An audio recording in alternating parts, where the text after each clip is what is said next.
Hello my dear students, I am Neeraj Kumar Chaudhary और physics teacher. बच्चों, आज मैं एक बहुत ही बेहतरीन नीट के लिए एक स्ट्रैटेजी लेके आया हूं। ठीक है, एक्चुअली 2-3 दिन पहले मैं सोच रहा था कि नीट के एग्जाम में वो कौन सा सब्जेक्ट है जिसका वेटेज सबसे ज्यादा है, और इसको बहुत अच्छे से आप लोग भी जानते हो, दैट इज बायोलॉजी। अब बात यह, क्या बायोलॉजी में फुल मार्क्स आ सकते हैं? तो आंसर है यस।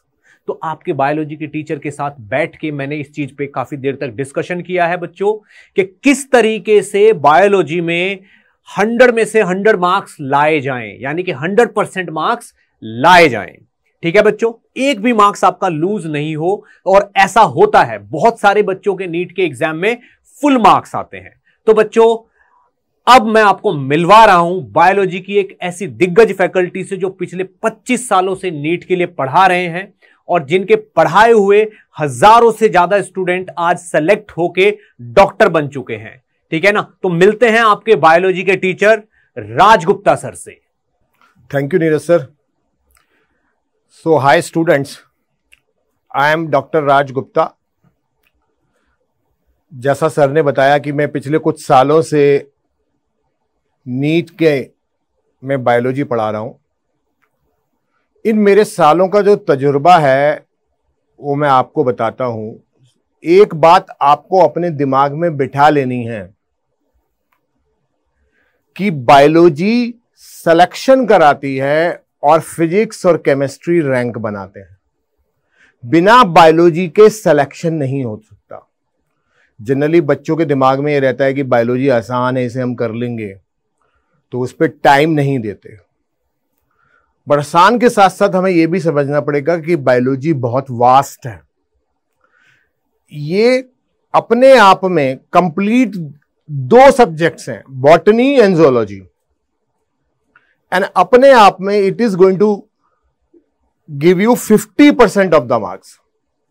तो लेट्स सी कि अब जो हमारे पास लगभग 90 से 100 डेज बचे हैं, हम क्या करें।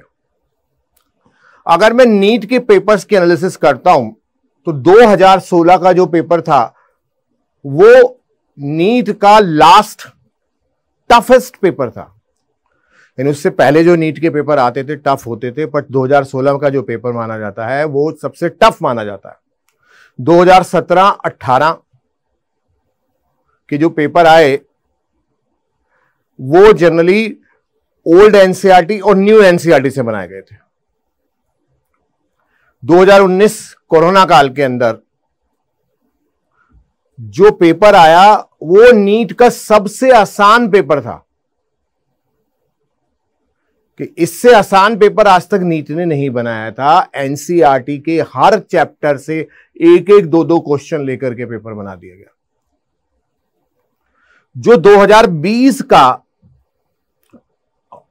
जो पेपर आया, जो 2021 में हुआ, वो भी पेपर उसी पैटर्न पे रहा।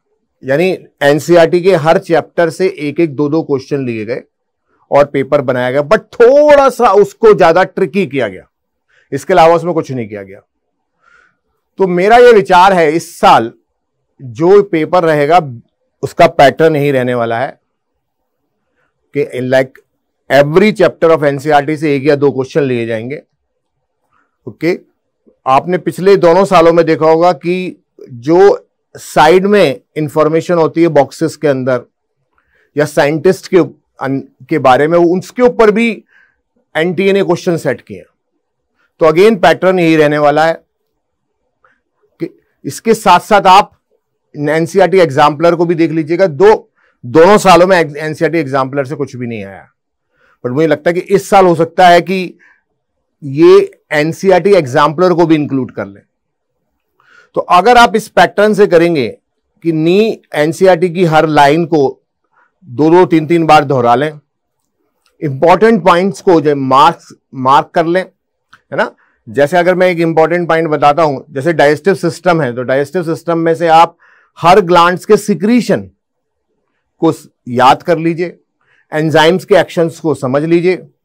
ओके, खास तौर पे कई तरीके के ऐसे क्वेश्चन आते हैं कि 3 एंजाइम्स आपको स्टमक के दे दिए जाएंगे और 1 एंजाइम आपको स्मॉल इंटेस्टाइन का दे दिया जाएगा, और उसके बेसिस पे क्वेश्चन बना दिया जाएगा।